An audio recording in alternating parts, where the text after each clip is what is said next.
jireenya koo harka keerraatidha na waammate gara mana keetti kan biraa hin qabu kun galaata keeti ulfaadhoo gooftaa koo siin galaateffadha foortuun jireenya koo harka keerraatidha na waammate gara mana keetti kan biraa hin qabu kun galaata keeti.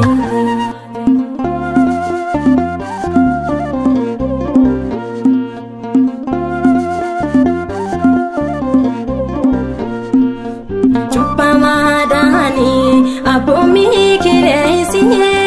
feda funi bayena rakezi topi bitu ya gofta ko ati na wamati bakke badi sati ulfado gofta ko singalati fada fortun jireenya ko harka keerraatidha na wamati garamana keetti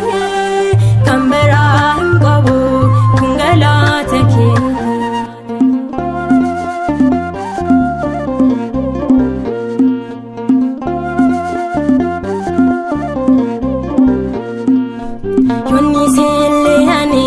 serakere aigua atenan tufane anane feyesu nanjibine chobogo tijete natiksiti mutako tijete ulfado gofta ko singalaatifada fortun jireenya koo harka keerraatidha na waammate gara mana keetti kan biraa hin qabu kun galaata keeti.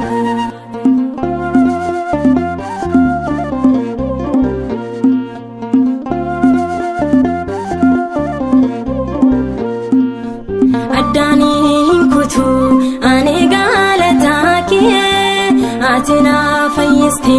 du'a koo naaf dhoofte na boojite jaalala kee jeene sin faarfadhaan barumaa baraane ulfaadhoo gooftaa koo siin galaateffadha foortuun jireenya koo harka keerraatidha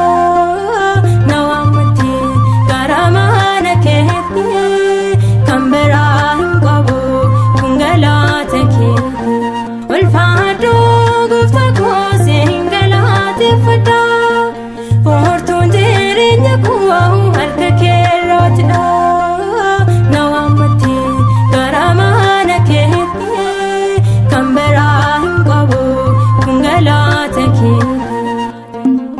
Kakaasee kan nu jalqabsiise kan nu xumursiise Waaqa abboolii keenyaaf galanniif ulfinni guddaan ol teessoo isaa irratti isaaf yaa ta'u.